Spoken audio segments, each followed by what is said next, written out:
fi Rasulillahi uswatun hasanah liman kana yarjuka wal yawmal akhir wa dzakarallaha katsiran. Surah Al-Ahzab ayat berapa?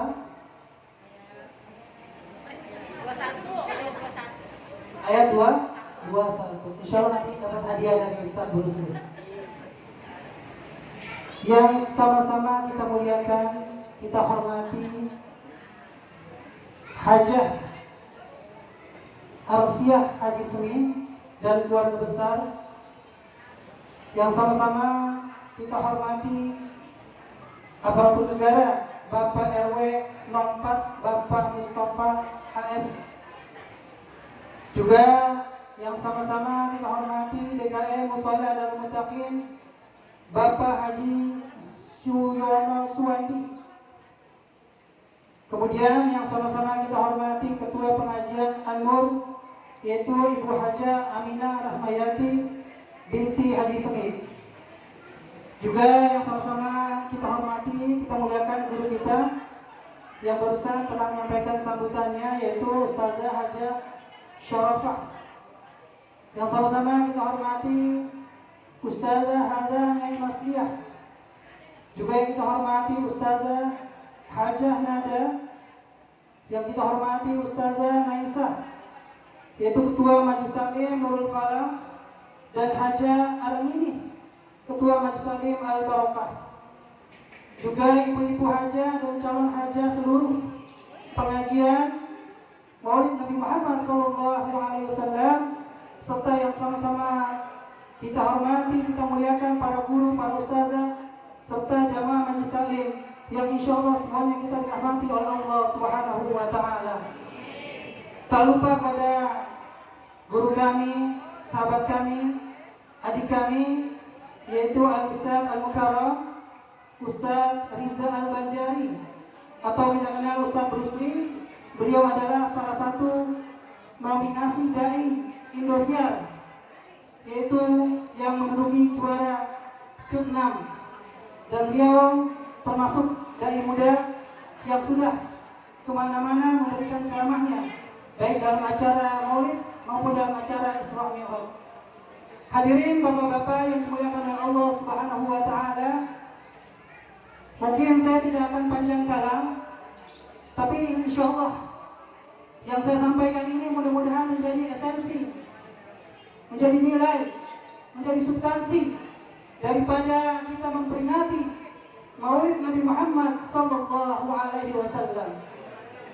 Tentu yang beliau inginkan adalah kita meningkatkan ketakwaan kita kepada Allah Subhanahu Wa Taala, meningkatkan keimanan kita kepada Allah Subhanahu Wa Taala, dan meningkatkan amal ibadah kita.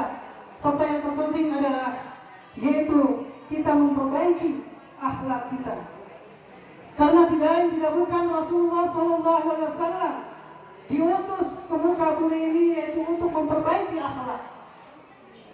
Rasulullah tidak menginginkan hal-hal yang besar seperti berjihad, angkat senjata, berdakwah dari satu negeri ke negeri yang lain, tapi baginda menginginkan kepada kita menjalankan sunnah-sunnah yang terkecil, sunnah-sunnah yang kita anggap sepele, namun bagi beliau adalah sesuatu yang besar. Ini yang beliau harapkan. Kita sebagai umatnya, beliau menginginkan kita berubah secara akhlak, secara ibadah, secara iman. Kita diminta oleh baginda untuk betul-betul meningkatkan keimanan dan ketakwaan kita kepada Allah Subhanahu wa Ta'ala. Jamaah Maulid Nabi Muhammad Sallallahu Alaihi Wasallam, bagaimana perjuangan baginda Nabi kita, Nabi yang mulia, Nabi Muhammad Sallallahu Alaihi Wasallam ketika berdakwah. Banyak sekali gangguan-gangguan yang luar biasa. Yang pertama adalah gangguan psikologi. Bagaimana beliau ditekan mentalnya, karakternya. Bahkan beliau setiap hari diejek oleh orang-orang kafir. Beliau dikatakan lamma sami'u wa yaquluna innahu lamajnun. Ketika beliau membacakan Al-Quran, mereka mengatakan dia Muhammad sesungguhnya adalah orang gila. dihina ibu bapak sekalian. Baginda membaca Al-Quran dihina, dianggap orang gila. Bahkan yang lebih parahnya lagi, beliau dianggap pesihir. Orang-orang yang mempunyai sihir dan orang-orang yang berkata dusta kepada kaumnya. Wa qala al-kafiruna sahirun kadzdzab, dan mereka orang-orang kafir mengatakan bahwa sesungguhnya ini adalah sihir dari Muhammad, yang mereka mengatakan bahwa Muhammad adalah orang yang banyak berdusta. Perih kata beliau, ibu bapak sekalian. Tidak ada beliau tersenyum, tidak ada beliau diberikan hadiah. Perjuangan beliau sampai nyawa terancam. Maka kita sebagai umatnya yang sudah diberikan kemerdekaan, diberikan kebebasan, mari kita isi kehidupan ini dengan mengamalkan sunnah-sunnah baginda Nabi Muhammad SAW. Apakah yang terkecil itu berat bagi kita? Tidak sama sekali. Baginda menginginkan hal yang terkecil, mulai dari makan bagaimana caranya, minum bagaimana caranya, beristinja bagaimana caranya, buang air kecil dan seterusnya bagaimana. Itu yang baginda inginkan dari kehidupan kita di dunia ini. Hadirin yang muliakan oleh Allah Subhanahu wa taala, mudah-mudahan keluarga daripada Haji Samin ini, anak cucunya diberikan oleh Allah Subhanahu wa taala anak cucu yang saleh dan salehah, keturunan-keturunan yang menjaga agamanya, keturunan-keturunan yang mendakwahkan agamanya, dan mudah-mudahan saya doakan menjadi hafiz wal hafidh al-Qur'an. Amin ya rabbal alamin. Ibu-ibu sekalian, saya hanya ingin sedikit memberikan sesuatu yang insya Allah mudah-mudahan ini bisa kita jalankan, ini bisa kita amalkan, ini bisa kita kerjakan dalam setiap kehidupan kita sehari-hari. Apa itu? Bagaimana kita bisa membersihkan hati kita dari segala penyakit-penyakit yang ada di dalam hati kita. Sedikit cerita. Ketika Rasulullah SAW sedang duduk bersama para sahabat besar, yaitu di situ ada Abu Bakar, ada Umar, ada Utsman, dan ada Ali bin Abi Thalib. Kemudian Rasul bersabda, wahai sahabat-sahabatku, ketahuilah bahwa sebentar lagi akan ada seseorang yang aku diperintah atau diberitahu oleh malaikat Jibril bahwa orang itu adalah penghuni surga. Orang itu dijamin masuk surganya Allah Subhanahu wa taala. Kemudian para sahabat heran dan saling melihat di antara mereka, siapa gerangan ini? Kok bisa Rasulullah mengatakan bahwa akan ada nanti orang hadir di tengah-tengah kita, dia dijamin masuk surga oleh Allah Subhanahu wa taala. Maka akhirnya datanglah orang tersebut yang diceritakan oleh Nabi tadi. Akhirnya kata Nabi, inilah orang yang aku katakan dan aku diberi wahyu, diberitahu oleh malaikat Jibril bahwa inilah orang yang dijamin masuk surga oleh Allah Subhanahu wa taala. Kira-kira ibu bapak sekalian, apa yang membuat gerangan orang ini dijamin masuk surga oleh Allah Subhanahu wa taala? Silakan, barangkali ada yang tahu. Apa amalan yang kira-kira? Akhirnya 4 sahabat ini salah satu berkunjung ke rumahnya dan beliau mengatakan, wahai sahabatku, aku mendengar Rasulullah mengatakan engkau adalah orang yang dijamin masuk surga. Apa amalanmu? Akhirnya orang ini ikut bersama ke rumahnya untuk menginap, mencari tahu apa amalannya yang membuat dia dijamin masuk surga oleh Allah Subhanahu wa taala. Malam pertama dia mengintai, dia melihat, mengamati, tidak ada amalan yang luar biasa. Dia tidak tahajud, dia tidak tilawah dan seterusnya, tidak ada amalan istimewa. Malam kedua juga sama seperti itu. Malam ketiga pun demikian. Akhirnya apa? Sahabat 4 ini salah satunya mengatakan, wahai sahabat, sesungguhnya amalan apa yang membuat engkau, Rasulullah bersabda bahwa dirimu dijamin masuk surga oleh Allah Subhanahu wa taala. Ibu bapak sekalian, ini amalan ringan, sepele, tapi dijamin masuk surga oleh Allah Subhanahu wa taala.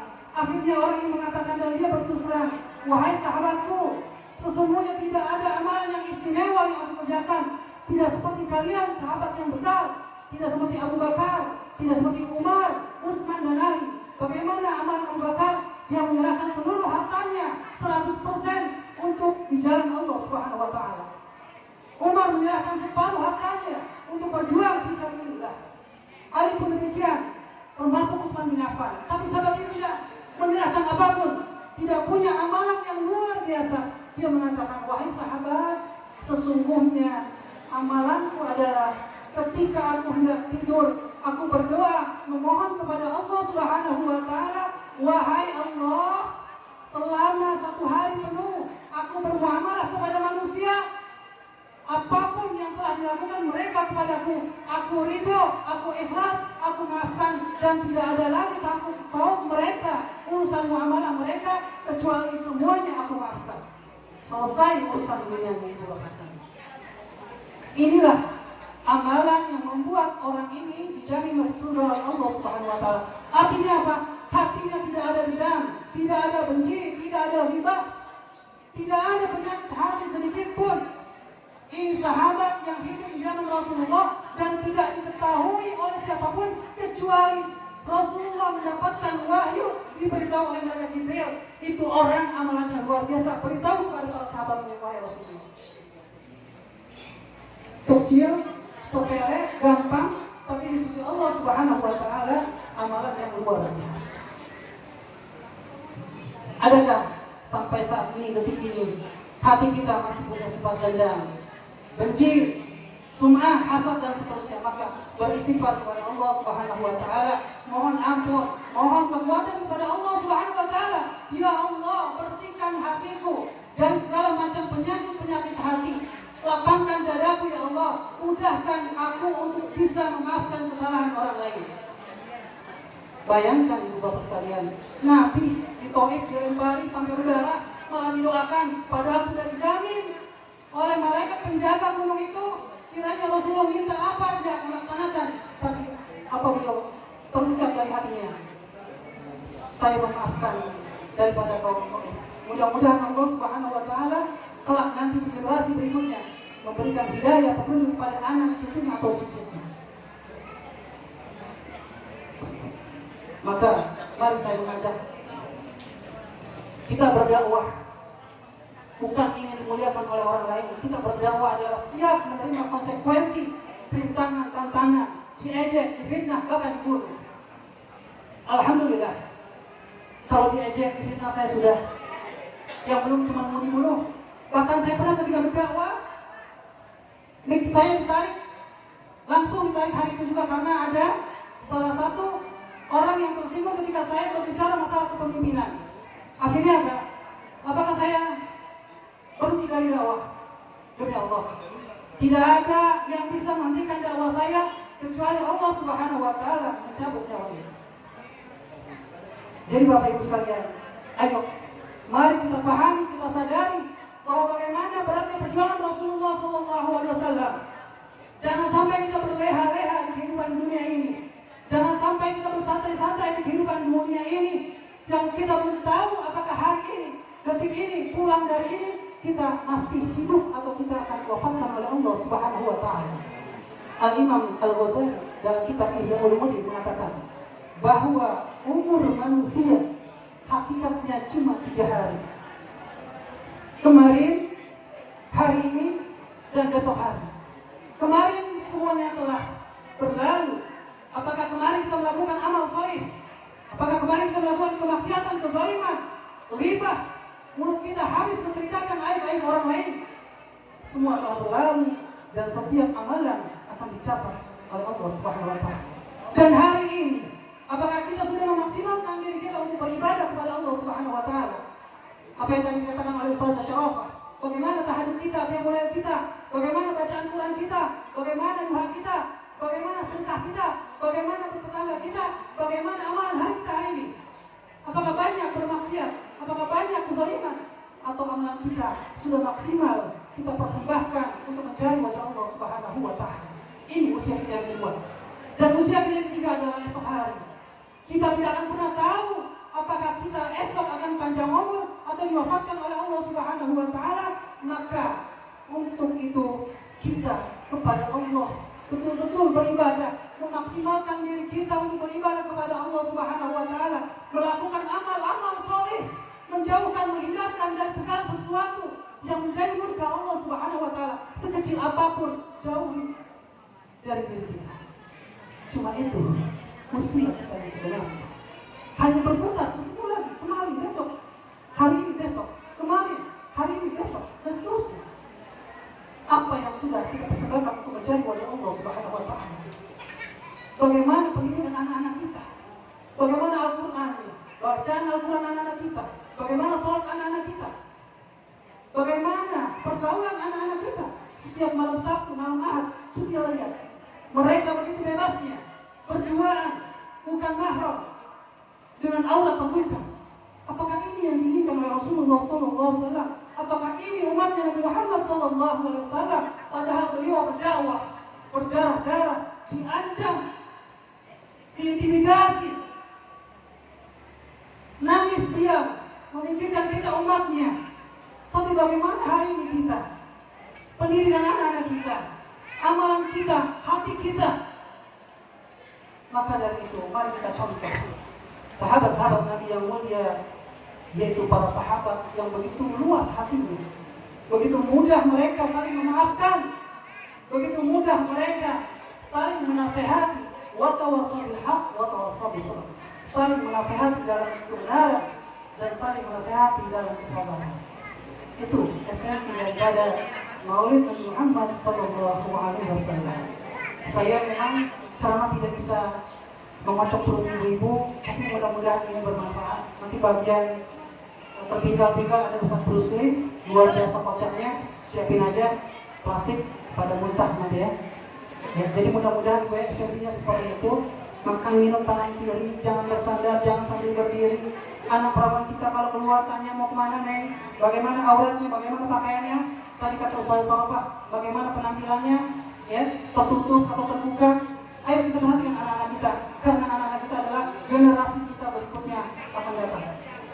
Kita cintai anak-anak kita sebagai mereka mencintai Rasulnya, mencintai syariatnya, agar kelak mereka menjadi pemimpin-pemimpin dan akan meneruskan dakwah ila Allah.